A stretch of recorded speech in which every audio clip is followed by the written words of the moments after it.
అల్లూరు జిల్లాలోని పాడేరు జిల్లా ఆసుపత్రిలో ఒప్పంద నర్సుగా పనిచేస్తున్న షేక్ భాను 6 నెలలుగా జీతాలు రాకపోవడంతో ఆత్మహత్యాయత్నం చేశారు. ఆర్థిక ఇబ్బందులు భరించలేక నిద్రమాత్రలు మిగిలినట్లు తోటి ఉద్యోగులు చెబుతున్నారు. పాడేరు జిల్లా ఆసుపత్రిలో సుమారు 90 మంది ఒప్పంద ఉద్యోగులుగా పనిచేస్తున్నారు. వైసీపీ ప్రభుత్వం వారి శాలరీ అకౌంట్లను ఏపీవీపీ నుంచి డిఎంఈ విభాగంలోకి మార్చింది. గత ప్రభుత్వ చర్యల వల్లే తమకీ గతి పట్టిందంటూ ఆసుపత్రి బయట ప్లకార్డులు పట్టుకుని ఒప్పంద ఉద్యోగులు ఆందోళనకు దిగారు.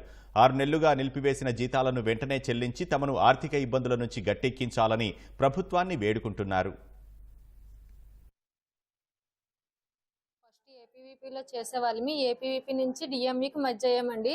మార్చి 3వ తారీఖు మార్చి నెలలో మధ్య చేశారు. అప్పటి నుంచి ఇప్పటి వరకు సాలరీస్ లేవు.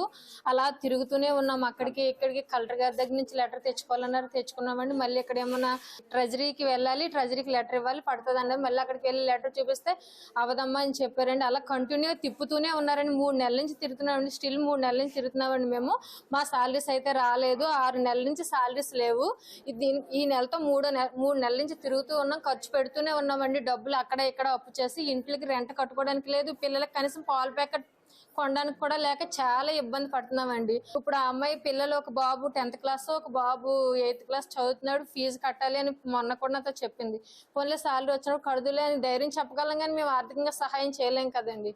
ఆ ఇబ్బందికి ఇదయ్యి ఆ అమ్మాయి అలా చేసుకుంది. ఇప్పుడు అది మా పరిస్థితి సార్. మేము దఫదఫలుగా ప్రతి కలెక్టర్ కానీ డిఎంకి కానీ వెళ్ళి కలిసినప్పటికీ ఎవరు ఎటువంటి స్పందన లేదండి. తను ఆర్థిక సంక్షోభానికి గురయ్యి రూమ్ రెంట్లు కట్టలేక రూమ్ ఓనర్స్ దగ్గర మెడపెట్టి గెంతేసే పరిస్థితి నెలకొంది. దానివలన తన మనోభావానికి గురయ్యి తను ఈరోజు ట్యాబ్లెట్లు కూడా తీసుకునే పరిస్థితికి వచ్చింది.